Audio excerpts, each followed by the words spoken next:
Welcome everybody. Welcome back to day 6 of our 21 days breaking through your matrix programming. My name is Jona Bryndis. And I'm Jeff Casper. And we are going to be your energy trainers or energy coaches for the day. And if you've been following us, you know that this program is primarily directed towards people who see themselves as energetically sensitives, empaths, or people who are awakening to the deeper path of consciousness.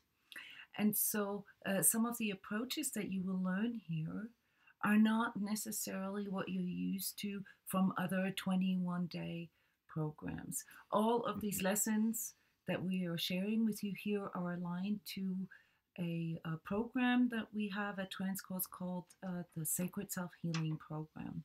And this is basically where we're coming from. We're introducing these lessons to you based on the understanding of it, and then we break it down for you to the physical, emotional, mental, behavioral, spiritual, and energetic level. And today, on day 6, we're at a pivotal point here of our journey. And I want to make sure that everybody understands that even though we've called this program 21 days, we showed in the very first lesson, on the very first day, how our journey really is a cycle or a spiral, and how it actually is a continual 21-day process.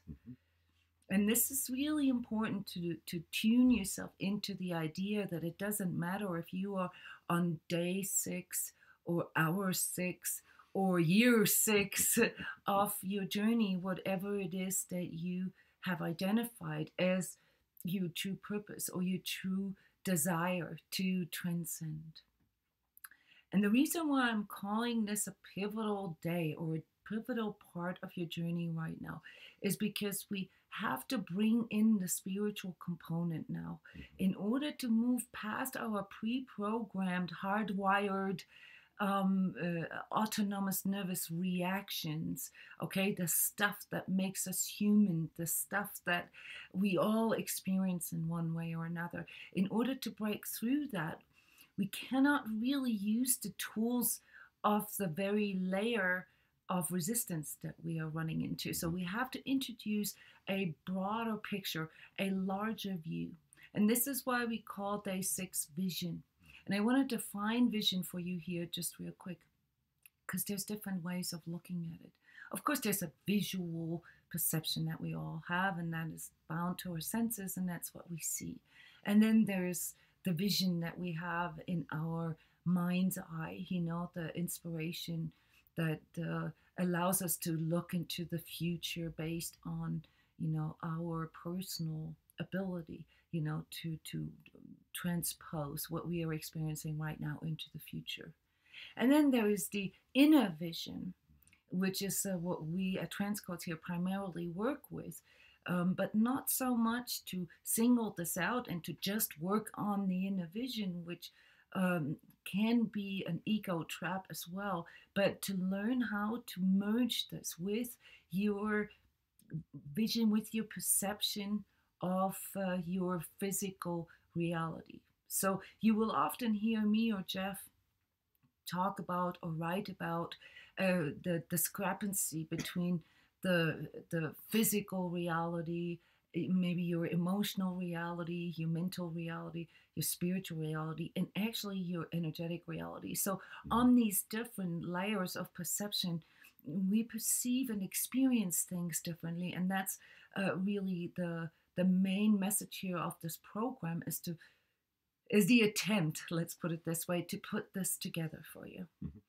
All right, so we have this physical experience that we all share here as humans, and as both of us here have already tried to show you, that a lot of our reactivity, and with it a lot of the struggle that we perceive on a day-to-day level, on you know, experiencing our humanness, our humanity, okay, has something to do with our autonomous nervous system. And just real quick here, as a reminder, we pointed out how our nervous system, you know, the base, the primal base programming, the animalistic part of us, so to speak, is really divided in only three basic reactionary patterns, and that is we either fight, flight, or we freeze. And this is really all you have here if you are caught in your physical reality. And whether we like it or not, that is, at least for most of us, or for long periods of time, the experience that we have of our journey, that we get stuck in these pre-programmed patterns. And yes, it is important that we understand that our humanity, or what makes us human, is tied into these reactionary patterns. And of course, also the emotional patterns that come with it. So how do I feel when I freeze? I feel afraid. So where do my emotions go? They go into fear. They go into anxiety. So what we do here at TRANSCODES is that we help people to discern between their sensations, their feelings, their emotions, and how this all ties into the overall larger picture of how a person perceives themselves. And so, taking fear as an example, we look at fear as an energetic state, and then we look at the expressions of that energetic state separately. And this helps us to identify sort of where our blockages are. But before we get further into the nitty-gritty of the energetic view of all of this, I want to really shout out a big thank you to you guys. Thank you all for coming. Awesome. I love your comments. It's so wonderful. It's awesome to see where you guys are from: Southern California, Australia, Washington, London, South Africa. Very nice. You know, this is like awesome. Yes. All right. So we have a lag here with YouTube Live, which means that when we ask questions, we kind of don't expect an answer from you right away, because we can't really wait until you receive the question. I just want you to know that you should feel free to comment and to ask questions, or to just send your own personal experiences or share them with us here in the commentary of the edited video. Hey, Canada, yes, you are here too. So wonderful. Okay, so as you've probably noticed, those of you who come here quite a bit, we don't really have this big of a live audience, but there's a lot of people watching this in the edited version. And to create a bit more realistic picture of this, I want to ask you to smash your like button right now, because these likes, I don't know if you know this, but they create sort of the importance on the internet. So liking and sharing are those kind of things that you can do, you know, for not just for us, for anyone who relays information for you in this format, you know. So yes, so thank you very much. Your energy is also very well perceived. So coming back to our physical reality, or the practical experience that we have, it's, you know, as personal as we think our journey is, it really isn't, because even on the deeper level of our experience, we still have a pattern there, and that is that we go through our pain, we go through our traumas of our childhood, we go through, you know, what psychology addresses, those formative stages, those developmental stages. And in these stages, the perception of ourselves and our reality is pretty similar, even though we think, you know, ours is different from everybody else's. It really isn't.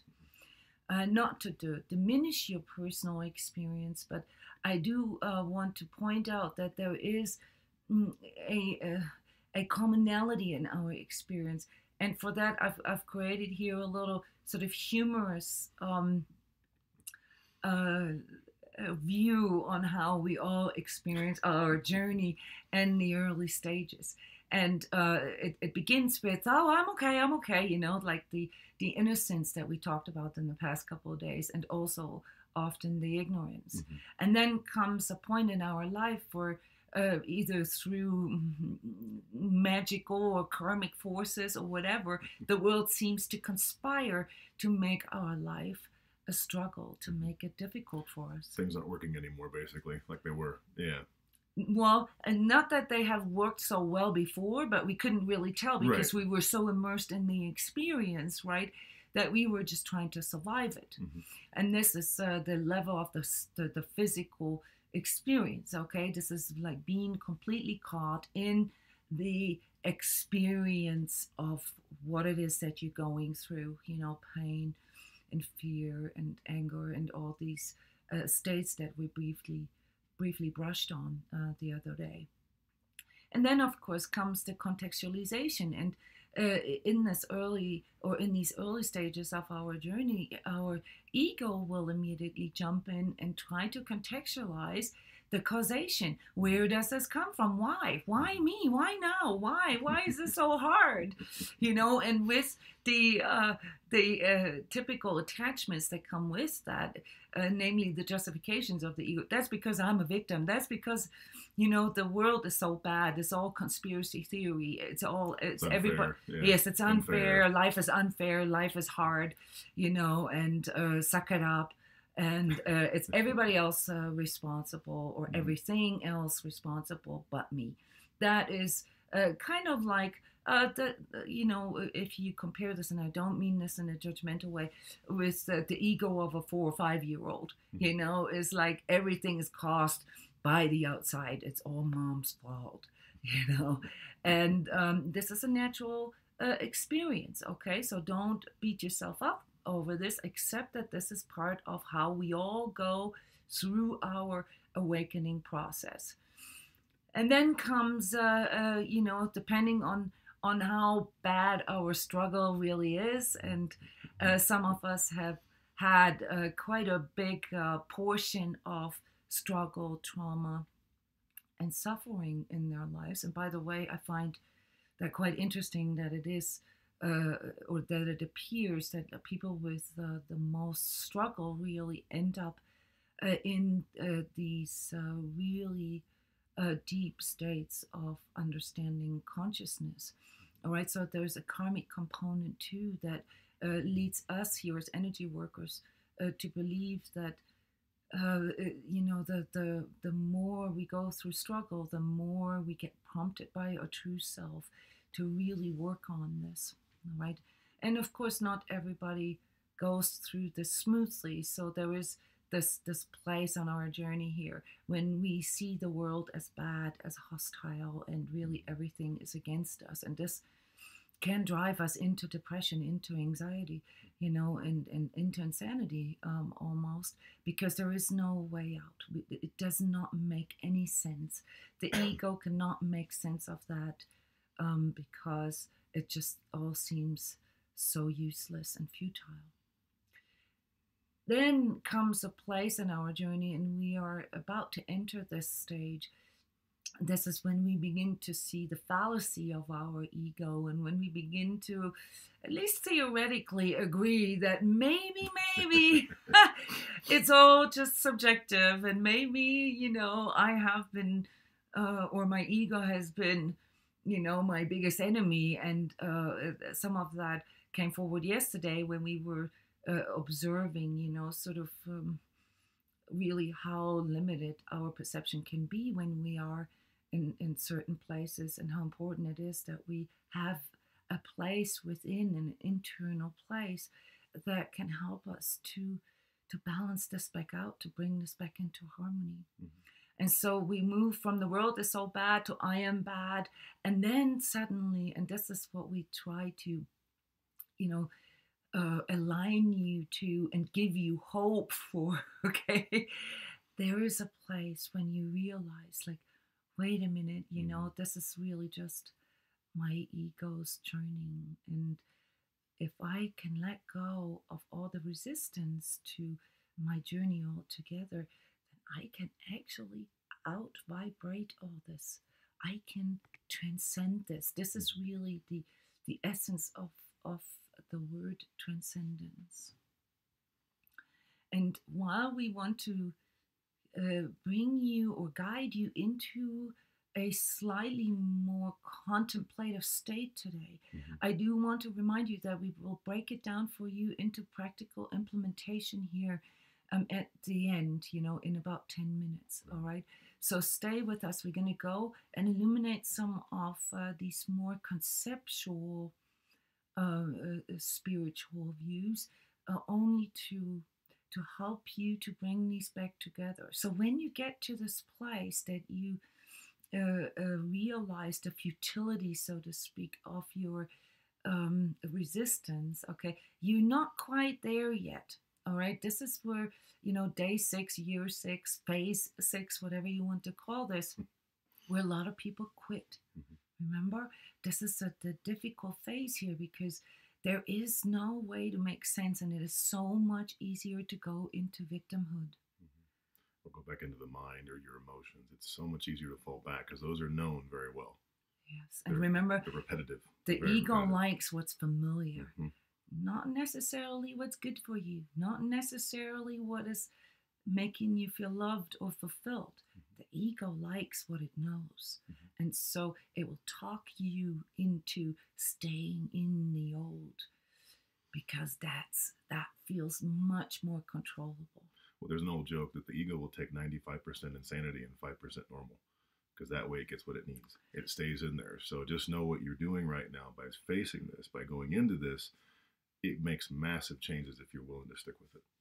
So everyone who's on this journey for a little while knows that it's actually not a joke, that it's absolute truth. It's trying to be nice. And which then, of course, also reminds us, at some of the higher vibratory healing resonances that can work for us, and that is humor. To look at things from this perspective can help sometimes. Oh, yeah. All right, but when we're in these states, when we're caught in these states where we question everything, where we doubt ourselves, where we go into guilt and shame or pain or fear, and uncertainty, we have to have practical tools that can help us out of these states immediately, because the longer we stay there, the more contradictions we will perceive, and the less vision we will have, the less we will be able to see that we actually have a choice. And yesterday we introduced the concept of calling on your inner higher power and trusting that it's there at all times, that just because you can't see it right now doesn't mean it's not there. It's just like with the sun. Just because it's a cloudy day or night doesn't mean the light isn't there. It just means that right now your vision is clouded. And we brought in the energetic part yesterday, showing that the different layers of energies around our vision, say, our true perception, that they make up all these clouds. So part of that is us agreeing to going into this regular routine of clearing them out. Right? And this will be part of the practical implementation today. But before we go there, I want to just bring in a few sort of quotes here that will help you to tune into some of the deeper meaning of all that. When we talk about switching into the observer mode in you, like away from being caught in the experiencer mode, the one that ties you to your pre-programmed patterns, what we are talking about is consciousness. And it's the thing that you're up against here, the ego's dualism, is that the ego thinks it is, the bag of chips, it is the center of the world. It thinks that itself is the alpha and the omega of everything. And, to a degree that is the case. seen from the ego's perspective. But there are some things that can help you to prove to yourself that maybe it's not all the way true. The consciousness part, the observer part in you, is the part that can observe all these things. Jeff and I wouldn't be able to talk about these things here today or bring this to your attention if there wasn't a part in us that can observe the physical reactions that we have, that can observe our emotions, that can observe our thoughts and our thinkingness, and that can even observe, the spiritual belief system that it's aligned to. And this is what you've got to remind yourself on. The observer part in you is the one that can observe all these patterns, all these things going on, but without being immersed in it, without being of it. And so when it comes to understanding the difference of consciousness and awareness and ego perception, which will then lead you to the true meaning of what consciousness is and what vision means in that context, is to understand that everything you are experiencing is coming from a greater field that makes you understand what you're experiencing. This is really what consciousness is. It is the result of your true self prompting you to understand what you are experiencing. And whether or not you are able to contextualize it in the sense that, eliminates sort of your ego's limitation, has to do with one important step, and that is self-love and compassion. To understand that all these parts of you, your physical, your emotions, and your mind, and even some of your beliefs, are part of your sort of conglomerate of ego coping mechanisms. And that the only reason why they exist is to make you survive your life. But when you want to make higher sense, so to speak, when you want to move into this higher perspective, into consciousness, then you've got to really feel the limitations in them. And so this quote here, consciousness allows us to go beyond what the ego can understand. And in the practical, what this means is that if I put myself back into, like, say, 30 years ago, when I was in my early 20s, the way I perceived myself and my future were limited by what I knew until then. There were occasional spiritual experiences that didn't make sense, and that also led to a lot of trauma in trying to bring this into my life or trying to become one with that. But the whole point is, and of me sharing this with you, is that if I look at my life today and think myself back into my ego perception from 30 years ago, where I am at today, I could have not even in my wildest dreams and fantasies, picture where I could be today on the level of love, on the level of abundance, on the level of understanding myself. And if this is difficult for you to follow right now, understand that your ego's limitation, or the core of your ego's limitation, is really that it can only relate things to things that it has experienced itself. Not so much us as persons. We can also learn from other people's experiences, right, or collective experiences. And we also come in with a certain set of karmic experiences that give us a certain propensity to go through certain things in our lives. But the whole point is that the ego perception that we have is literally the one that prevents us from going into this larger vision, into seeing things from the perspective of the part in us. I called it the self-healing consciousness yesterday. Today, I'm going to call it the part of us that is linked in or part of the divine consciousness, the divine field or universe, however you want to call this. And the whole message here is that you can. Mm-hmm. Just because you're still believing that your ego is the alpha and the omega, you know, the beginning and the end of it, doesn't mean that it doesn't exist. But you've got to understand that as long as you believe that your ego is the beginning and the end, then it will also be the beginning and the end. It's the limitation. If the ego had the answer you were looking for, you'd already gotten it. That's how it goes. So by shifting into at least trusting that there may be something else there, what begins to happen as you shift out of emoting and thinking into feeling and being more aligned to your heart through these techniques that we talk about, the heart breathing and so forth, you begin to focus on the feeling. You move out of all the factual material, which is the content of the field that you're in, and you move more into a context state where you're feeling. And when you start to do this more and more, you will begin to feel and notice how the mind and the emotions kind of just do their thing. No matter what you're doing, the mind, the thoughts come in, the emotions come in, and by being in the observer state, you have that choice, you have that space, the ability to make a different choice.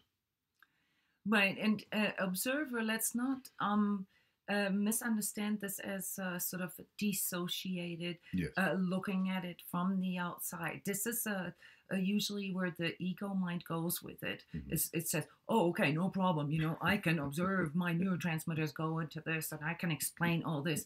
And this is important to understand here that you're still operating within the terms of the ego because what you're up against is not only your thinkingness, is not only your identification with form or trying to give things form. Those are the things that I've talked about here earlier. It's also your ego's need for causation. Mm-hmm. It needs to come up with this causes what. This is in the essence where the limitation of our ego and ego mind comes from. Mm-hmm. And because we cannot answer this, or let's say the ego cannot answer this, because there is no answer to this, it drives itself into these endless loops. Or it creates illusion, and then you have an answer that makes no sense, you know, or it does for a certain point, but when you get past it, then it makes no sense at all. So looking at the practical implementation and knowing what we're up against now, you can see that at this stage of your journey, you are going into the pits of your ego thinking. All right. And this is then ultimately what will cause you to quit, because you get stuck in causation, you get stuck in form, you get stuck in identification and beliefs. Mm-hmm. And underneath all that, besides the emotional part, but underneath all that is a judgment. And this is what we wanted to address today with the practical implementation steps that we're suggesting to you. They will all lead to the same healing resonance, and that is compassion for yourself. Mm-hmm. But in order to get to this internalization, you know, to really experience how much your ego tries to interfere, you've got to really see this.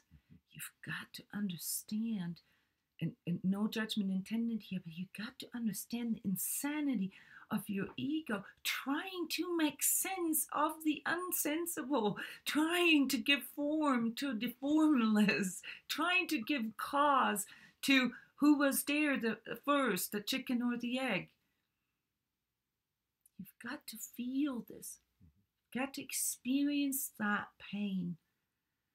And this is what we're trying to help you today with, giving you the larger perspective and the vision of what comes past that, what's behind that.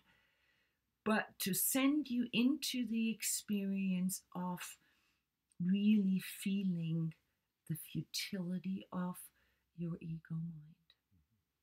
And so in our attempt to break this down, it's starting to get more tricky here for us to break this down into practical implementation steps, because the concepts that we're introducing, they increase in vibratory rate.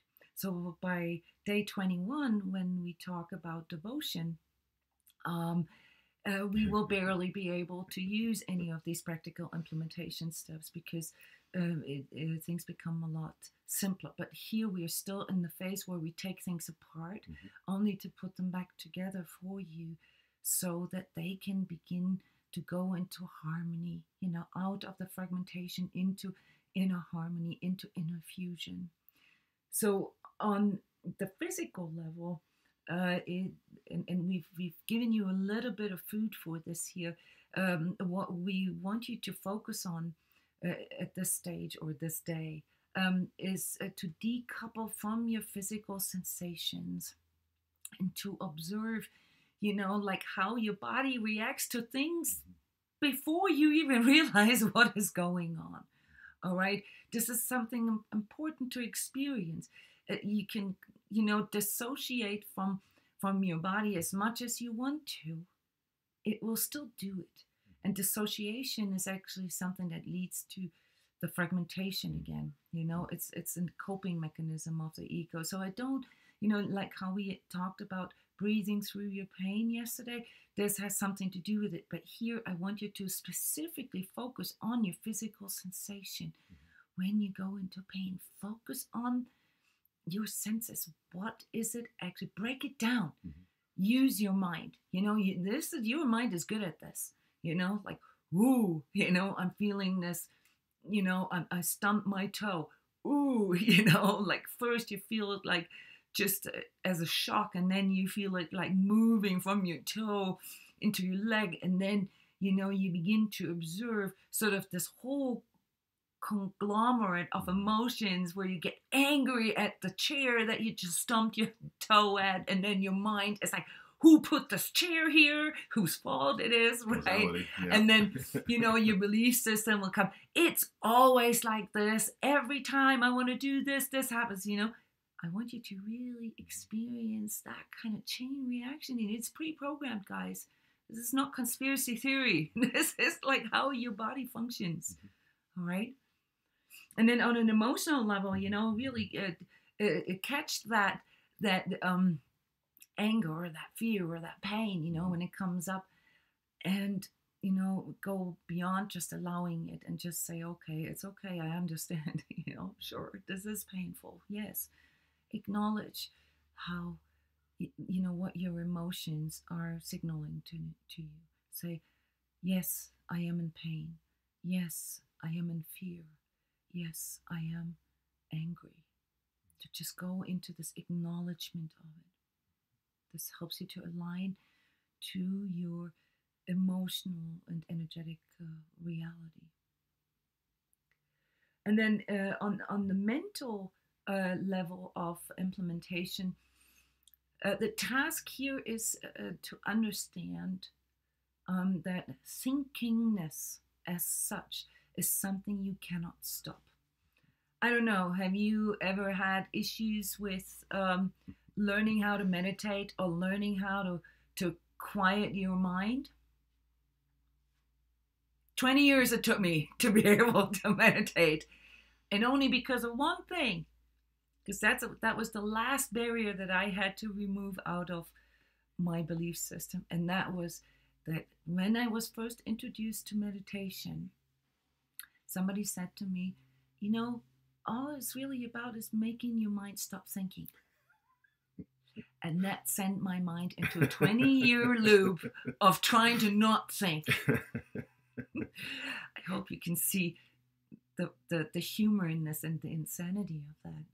That was the last piece I had to remove, which was a belief, namely that inner silence is something that I need to do by trying to silence my mind. This won't work, guys. Thinkingness is part of our collective field. Okay, it Yeah. will not work. You have to accept that you are thinking and that this is a constant stream of information. Some of it intelligent, most of it actually not. Most of it is just sort of mental trash in the air, being exerted by all the people here on this planet. And what you'll notice too is it keeps going. You'll notice it happens no matter what you do. It just keeps kind of coming through you. And it's a kind of a cool way, like trying to stop thinking. If you could stop thinking, then you would actually be your mind. You're not. So that's the big thing. Again, here the tool that I was trying to give you earlier. If you were your mind, if your mind was reality, if you were one with your mind, you wouldn't be able to observe it, but you can. So reframe this a little bit, accept that you have a thinkingness, that you have constant thoughts, and just sort of let go of the identification with it and say to yourself, this is just a thought. This is just a thought. A big part of what Jona's talking about is the fascination with thinking. It's the fascination with thoughts. As you let the fascination go, it starts to die down. Well, most of us here in this realm of seekers, right? We have learned that our emotions and our body are really heavy and that there can be really big limitations on our journey. So we've kind of resorted to the next best thing, which is our mind. And so we try to think our way out of things, okay? And, like say for a 4-year-old who has a nightmare, that can work. You can say, oh, it's not real, it was just a dream. But for, a 20-year-old, that's not good enough. And here's a question that links right into this from Matthew. What's the link between ego and dreams? There's, of course, a lot of research that was done, a lot of theories. And, we do tend to like the way Carl Jung contextualizes dreams. However, from an energetic point of view, dreams have less significance than people think they do. Most of the majority of our dreaming is mental and emotional trash recycling. It's unwinding. Yeah. It's an unwinding or an attempt of our own system to clear out thoughts and to clear out the emotions. So the energies underneath it that we've absorbed throughout the day. And remember yesterday we talked about, accepting that this is basically a continuous process of skimming the lake. You continuously have to clear, your energies, just like how you have to take a shower or brush your teeth. And so dreaming is one of our physical functions, physical in regards to like keeping our nervous system sane, keeping it healthy. All right. Now, there are a certain percentage of dreams that can link into our precognitive abilities and that can link into our inner vision. And there are some techniques such as lucid dreaming. And of course, things that we teach people here at TRANSCODES, how you can actively work with different brain waves, with different frequencies of your brain, how you can get yourself into the state of moving past that sort of trash recycling state of dreaming and go into an active and a deeper energetic layer of your dreaming. So there's many layers, but what most people consider as dreams, like the mainstream definition of dreams is trash recycling. Just clearing it out. Yep. Yeah. I hope this answered the question. So when it comes to like accepting, thinkingness, and it really comes down to the discipline of seeing, and not just your thoughts. It's the same with your physical sensations and with your emotions and with, each and every thought. This is just a thought. I mean, these are, or this is sort of the core implementation here, that you begin to divide, to begin to discern, that your experience into these different groups. Okay, this helps you. And your mind will agree to this because, it's still somewhat of a mental procedure. When it comes to the spiritual, it's a bit more complex because now, what you're really up against, is like the doubts and the questions that come in. Well, then what is real? If my physical is just physical, my emotions are just emotions, and my thoughts are just thoughts, well, what is real then? Okay, who am I? This is the spiritual question that comes in here. And on that level, on the belief or conceptual level, what you're up against is your own duality, is your egos. I want to formulate this as neutral and non-judgmental as possible, but it's your ego's knowingness that itself has an end. Your ego knows that it's going to die one day, all right? And that's where all the fear and all our emotions and thoughts come from. They just serve ourselves to kind of deal with that fear, to cope with that fear. It's trying to keep everything separate. It's trying to keep everything like as best we can away. And how the ego works is that by doing that, by keeping that separation, it thinks it's going to keep that position. That's going to keep that position. It's the best upper and hand. Highest.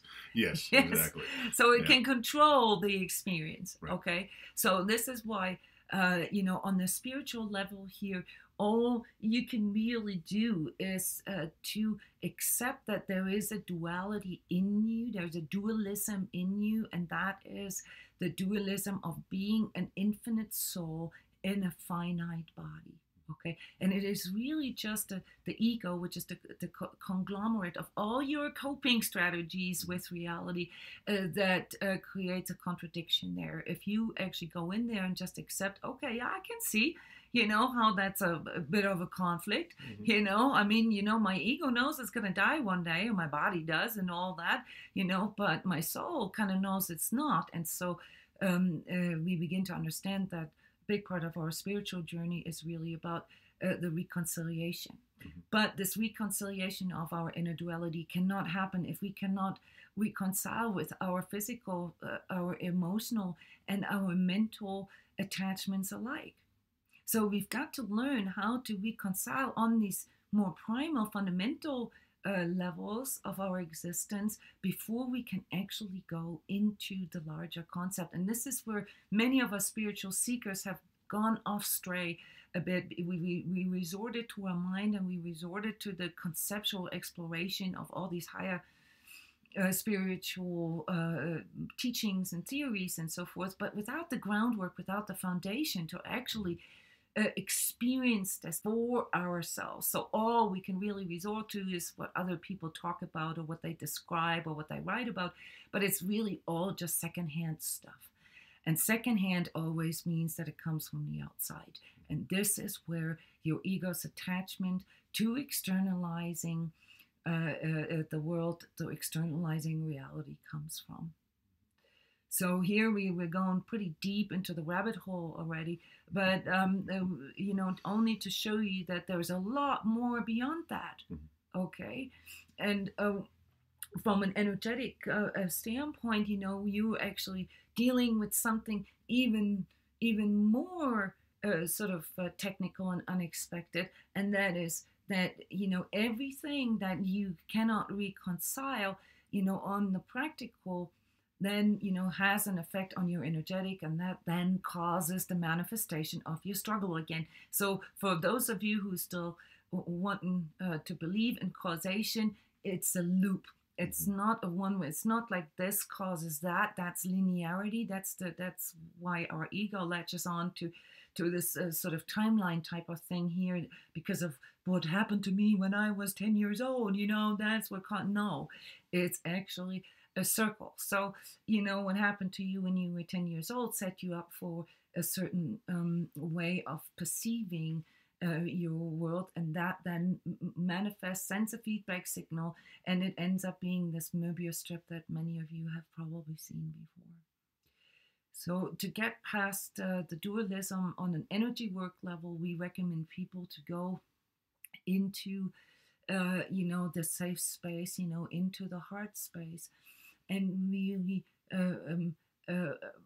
practice through repetition to literally, like building new muscle memory, to to feel from within, what Jeff said earlier, to really connect with your heart's navigator, because that is the part that links you into your divine, or into your higher consciousness. Your thinkingness will link you back into your ego, but your heart space and the internalization, the first-hand experience of how you can transcend, like, say, momentary anger into this expansive feeling of love, or compassion. Compassion is the bridge here. That experience is what will guide you, through, as a pivotal or instrumental tool through the rest of your journey. It is the actual experience that you have a choice, that you can transcend things as they arise, that you can shift your energy. And the way we practice this on an energy work level here with these energy training transmissions, as we call them, is through modalities called grace manifestation and grace mental heart fusion. Because what they do is literally ignite or facilitate the fusion of our mind and our heart. So when you leave this lesson here today, I want you to come out with the understanding that your ego is not your enemy, but your ego needs to be tamed. It cannot be in control. If you allow it to be in control, your experience will be struggle. So at this stage here, you got to learn that you actually have a choice. You may not have the solutions yet. Leave that up to your higher consciousness. That's above your pay grade. Okay? All right? But that took me like 10 years to figure that out. Yeah, but this higher consciousness is in you. Yes. So you just need to find a way how to, ride the elevator up there. Okay? So accept that all this is in you, including your ego. Go into compassion with yourself. Don't beat yourself up. And overcome your inner judgment and identifications, and especially the need to try to make sense or try to give form, and to find a causation, to find a cause. All right? Because once you can tackle those, it will be a lot easier for you to overcome, your personal challenges.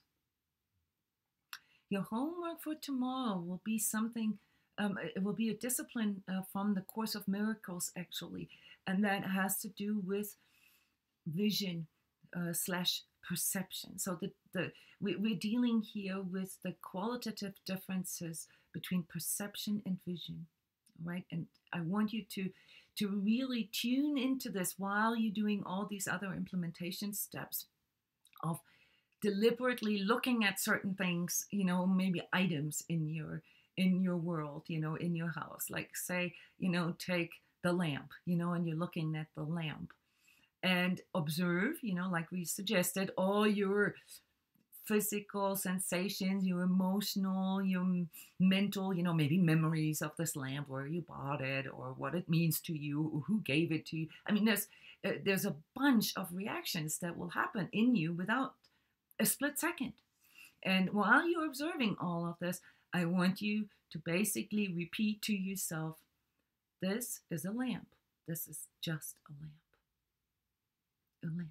And to get to this place where you don't feel anything about the lamp other than just stating the fact that it's a lamp. I hope that makes sense. But it's the same sort of notion here as with dealing with our sensations, our physical sensations, our emotions, and our thoughts. And tomorrow we're going to talk about how we can sort of reflect a little bit on how well we're doing with this, and how we can clear certain aspects out as they arise. So we go deeper and deeper into the mechanics of transcending or out-vibrating some of our matrix programming here. And I hope I didn't lose you today. This is the day where people quit. In our Sacred Self-Healing course, the step 6 is actually my favorite daily meditation. It's beautiful, energetic alignment. So some of these things, as we continue here, you will notice have limitations in how we as humans are able to express them. So we can only sort of give you analogies and hope that you, in your sort of self-propelled willingness on your journey, go through the effort to actually try to experience this for yourself, so that we're not just talking about mental concepts here. I want to close today's lesson with this prayer here, a Native American prayer that starts with, "O Great Spirit, whose voice in the winds I hear, and whose breath gives life to all the world, hear me. Before you I come, one of your many children. I am small and weak. Your strength and wisdom I need. Let me walk in beauty and make my eyes ever behold the sunset. Make my heart respect all you have made, and my ears sharp to hear your voice.